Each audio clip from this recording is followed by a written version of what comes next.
بسم الله الرحمن الرحيم والصلاة والسلام على سيدنا محمد صلى الله عليه وسلم وعلى آله وصحبه أجمعين. Exercice numéro 21 sur le cours des structures algébriques, deuxième partie concernant groupe, anneau et corps, niveau bac 2 sciences maths l'année scolaire 2022-2023. Soit l'ensemble E tel que E est égal à l'ensemble des Z, des nombres Z qui appartient à l'ensemble C, tel que Z est égal à X plus Y, et XY, le couple XY appartenant à R au carré, et le produit de XY est strictement positif. Petit a, est-ce que E est une partie stable dans l'ensemble C muni de la loi plus? Petit b, est-ce que E est une partie stable dans, cette fois-ci, l'ensemble C muni de la loi multiplicative? Petit 2, on définit dans l'ensemble C la loi étoile par, quel que soit Z appartenant à C, Z est égal à X plus Y, quel que soit Z' appartenant à C, oui, il appartient à C ou bien à E. Oui, il appartient à E ici, à la place de C, vous allez écrire E.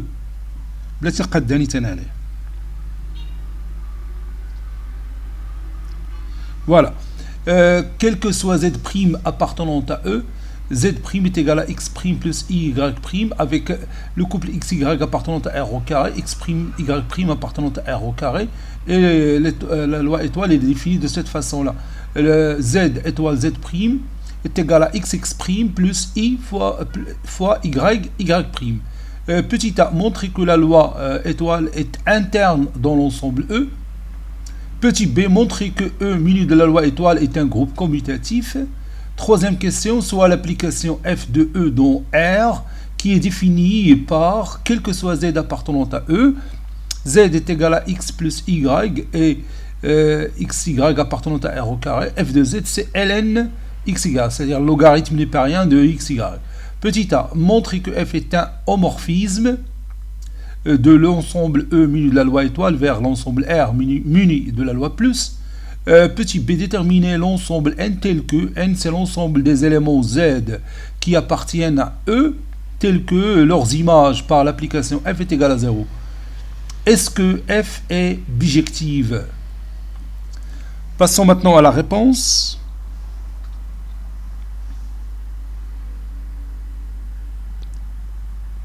Réponse. Petit 1. Voyons si l'ensemble E est une partie stable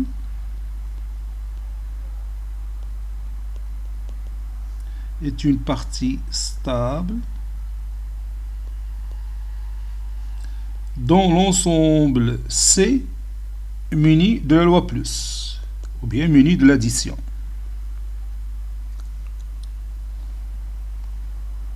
Ou non. Je répète, voyons si E est une partie stable dans l'ensemble C muni de la loi plus ou non. Posons Z1 est égal à 2 plus 3i. Et Z2 est égal à moins 4 moins i. Z1, il appartient à E, car 2 fois 3 est strictement positif. Et Z2, il appartient aussi à l'ensemble E, car moins 4 fois moins 1 est supérieur strictement à 0. On va voir si Z1 plus Z2 appartenant à l'ensemble E ou non.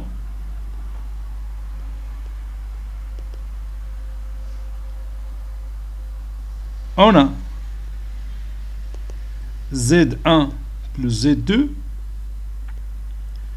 est égal à 2 plus 3i plus Z2 c'est moins 4 moins i. 2 moins 15, c'est moins 2. Et 3i moins i, c'est 2i. Donc, Z1 plus Z2 n'appartient pas à eux.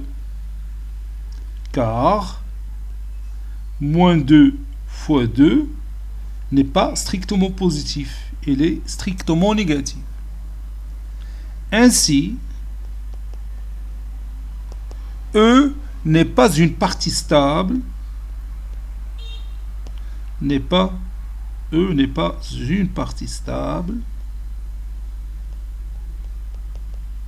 N'est pas une partie stable dans notre ensemble C muni de la loi plus.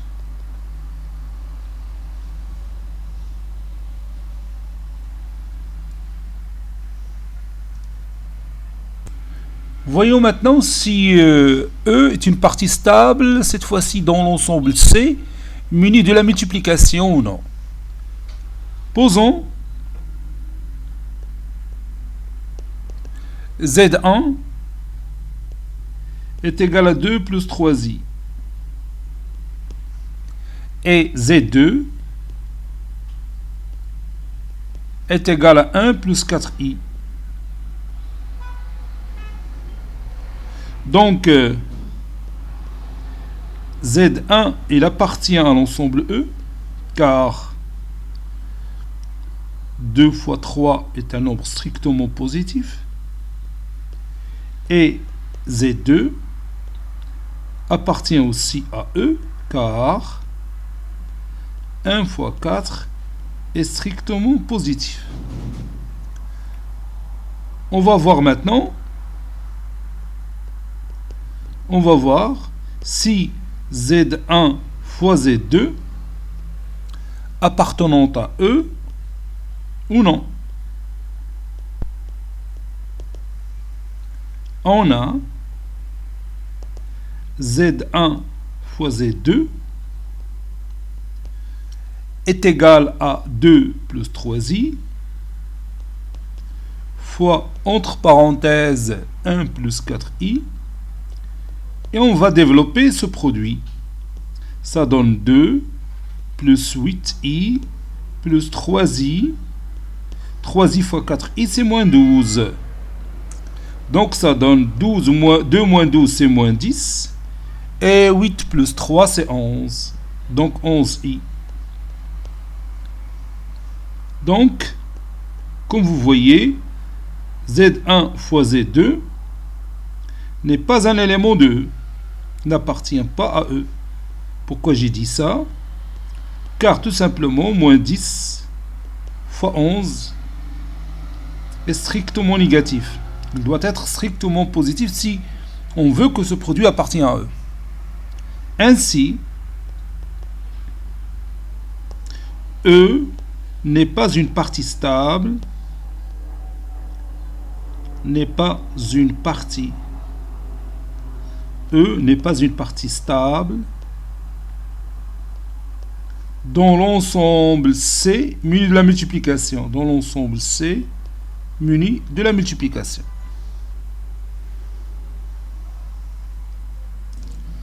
Petit 2. Bon, on a Z étoile Z' est égal à XX' plus I, Y prime ou bien Y prime fois I. Avec Z, c'est X plus Y. Z appartenant à E. Et Z' est égal à X' plus I, Y'. Z', il appartient aussi à l'ensemble E. Donc, je vais montrer que Z étoile Z' appartenant à E. On va prouver que Z étoile Z' appartenant à E. On a Z étoile Z', c'est XX' plus I, Y'. Ou bien Y' fois I, c'est la même chose.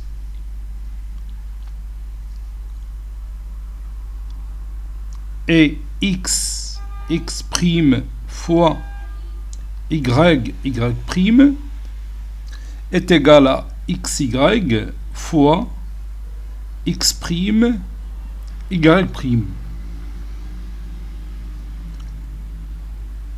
Or, z appartenant à E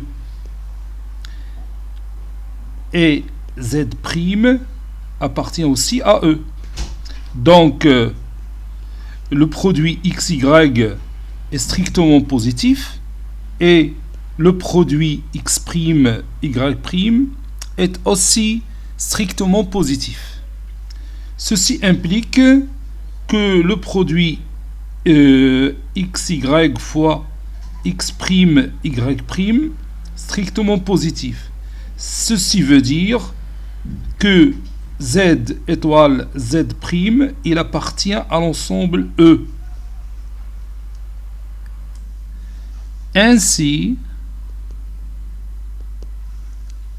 étoile est une loi de composition interne. Étoile est une loi de composition interne dans notre ensemble E.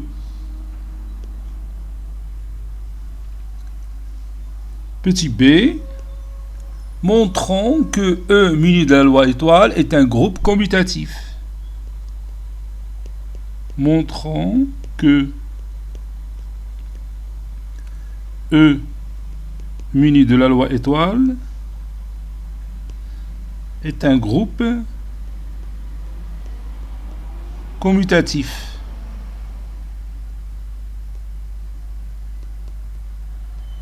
Et on va commencer par l'associativité, puisqu'on a déjà démontré que l'étoile est une loi de composition interne. Donc je vais écrire ici associativité.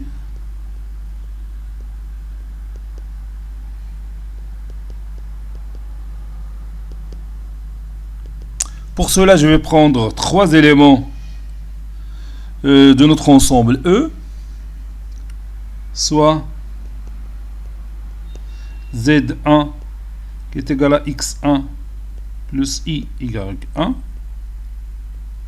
et z2 est égal à x2 plus y2 et z3 qui est égal à x3 plus y3, des éléments de E.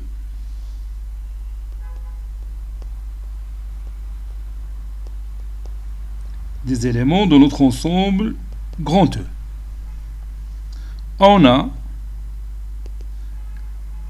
entre parenthèses Z1 étoile Z2, le tout étoile Z3 est égal Z1 étoile Z2 c'est x1 x2 plus y y1 y2 étoile Z3 c'est x3 plus y y3.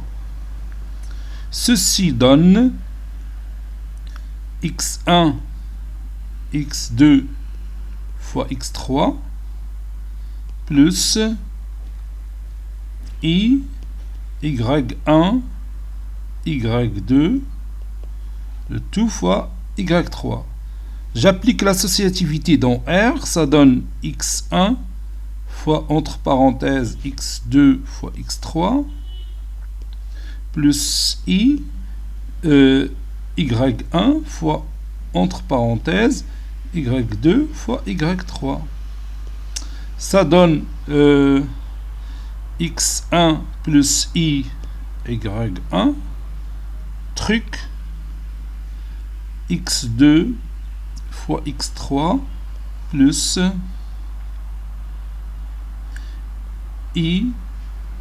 y2 y3. Ceci donne z1 truc x2 x3 plus y2 y3 c'est z2 truc z3. Donc la loi étoile est associative. Donc la loi étoile c'est pas truc. Je travaille avec la loi étoile. C'est pas la loi truc. Je m'excuse. Donc la loi étoile est associative.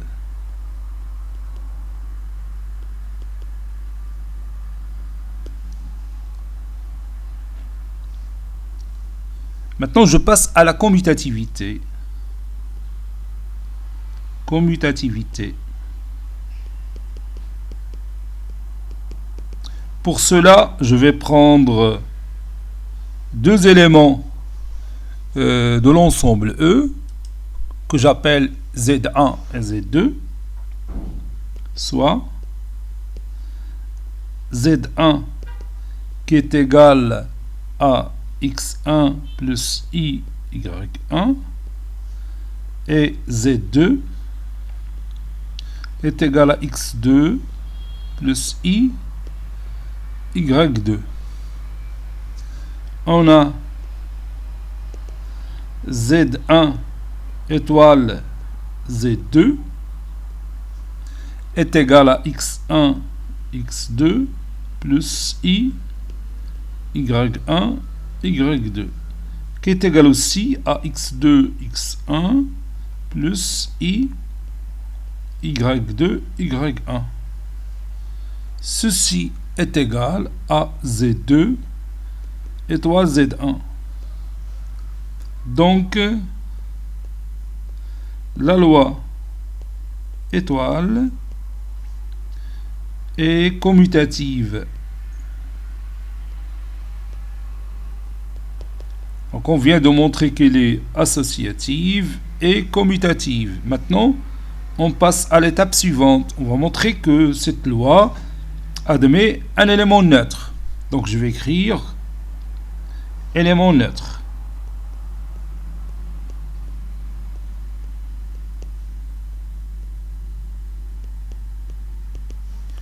Je prends un élément de l'ensemble E, que je vais appeler bien sûr Z. Donc je vais écrire soit Z qui est égal à X plus Y, un élément de E. Et on peut conjecturer facilement que si vous prenez Z étoile le nombre complexe 1 plus I, vous allez retrouver Z. Donc ceci est égal à X plus Y étoile 1 plus I. Ceci est égal à X fois 1, c'est-à-dire X prime, plus Y prime, c'est-à-dire plus I, Y fois 1. Ça donne X plus Y, et X plus Y n'est que l'élément Z. Puisque la loi est commutative, donc on peut écrire ce résultat. Donc Z étoile 1 plus I est égal aussi à 1 plus I étoile Z qui est égal à Z. Ainsi,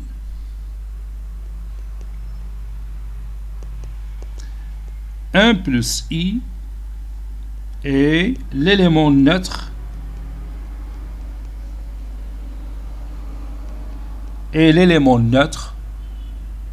pour la loi étoile dans E. Pour la loi étoile dans l'ensemble E. L'étape suivante, c'est les éléments symétrisables. Et on doit démontrer que tout élément de E admet un symétrique. Élément symétrisable.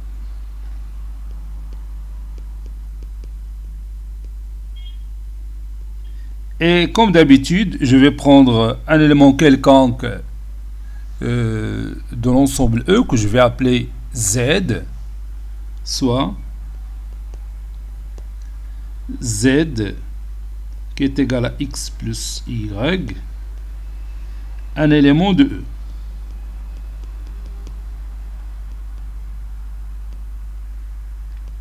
Cherchant l'existence de Z'. Cherchant l'existence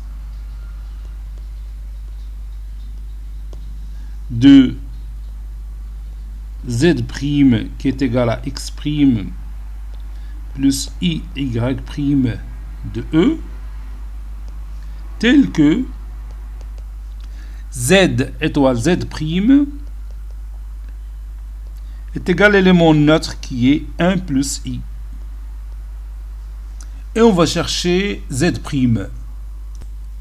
On a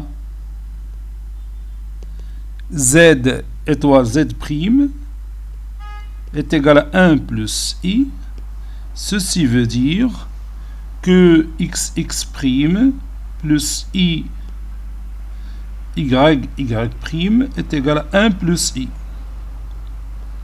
Donc la partie réelle est égale à la partie réelle et la partie imaginaire est égale à la partie imaginaire de l'autre nombre complexe.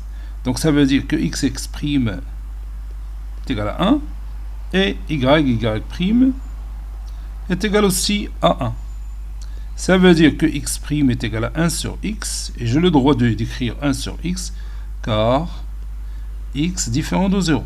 On nous a dit que XY est strictement positif. Donc X différent de 0 et Y différent de 0. Et Y' est égal aussi à 1 sur Y car Y différent de 0.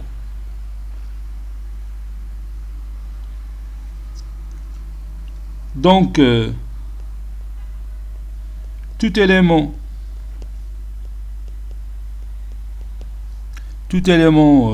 X plus Y de E admet insymétrique. Bien sûr, ce symétrique, il est unique.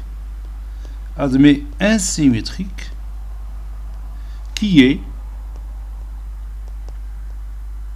1 sur X plus I fois 1 sur Y.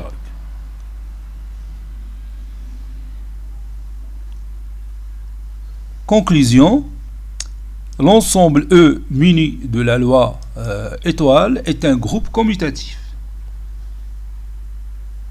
Conclusion, l'ensemble E muni de la loi étoile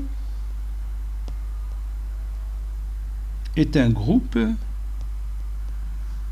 commutatif.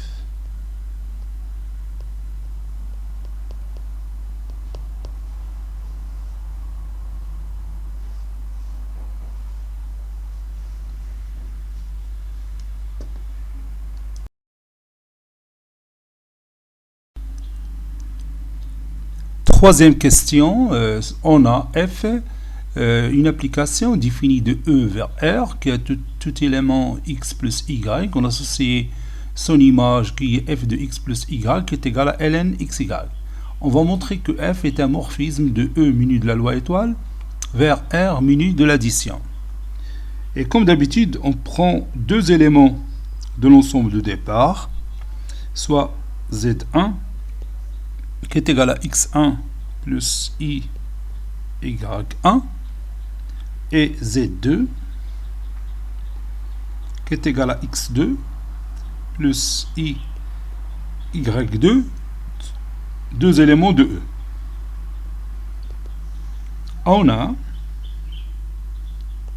F2 Z1 étoile Z2. On doit montrer que F de Z1 étoile Z2, c'est F de Z1 plus F de Z2. Ça donne F de Z1 étoile Z2, c'est X1, X2, plus I, Y1, Y2. Ceci est égal à ln de X1, X2 fois Y1, Y2. Ceci est égal à ln x1, y1 fois x2, y2. Ceci est égal à ln x1, y1, puisque x1, y1 strictement positif plus ln x2 y2 puisque x2 y2 est strictement positif et ln1 ln x1 y1 c'est f de z1 ln x2 y2 c'est f de z2. Donc f est un morphisme de E muni de la loi étoile vers R muni de l'addition. Donc f est un morphisme ou homomorphisme est un morphisme de l'ensemble E muni de la loi étoile vers l'ensemble R muni de l'addition.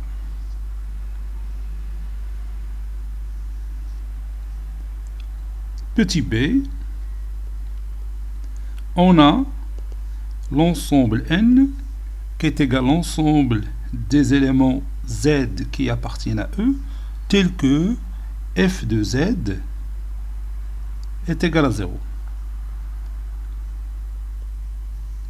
Déterminant n, déterminant cet ensemble n. On a f de z est égal à 0. Ceci veut dire que ln xy est égal à 0. Avec z, c'est x plus y. Le produit xy, il est toujours strictement positif, puisque z est un élément de E. De ceci veut dire que xy est égal à 1. Vous savez que le logarithme népérien de 1 est égal à 0. Ça veut dire que y est égal à 1 sur x, car x il est différent de 0. Donc, l'ensemble n, c'est l'ensemble des éléments qui s'écrivent sous forme de x plus i fois 1 sur x, ou bien 1 sur xi, tel que x appartenant à R étoile.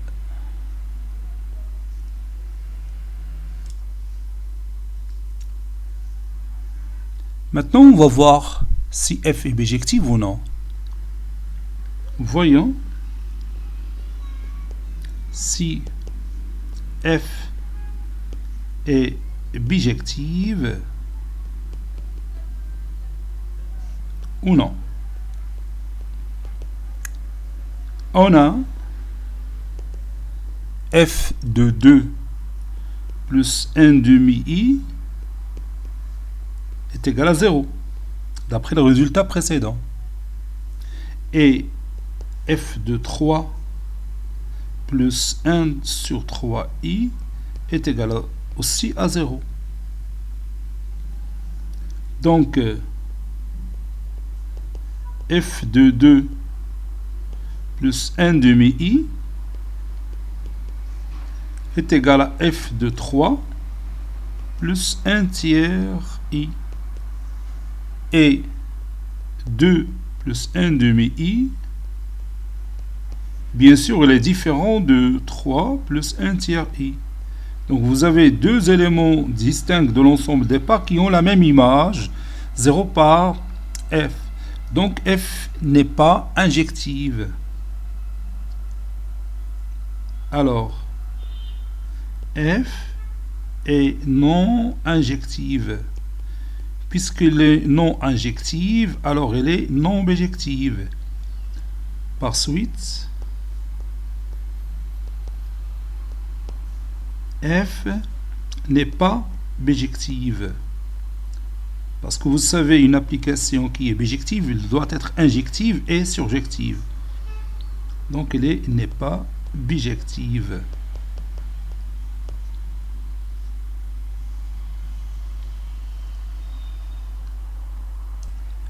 Cet exercice est terminé. Il a été préparé par le professeur Abdelatif Abdou du collège Bourz Zeytoun, Marrakech. À très bientôt.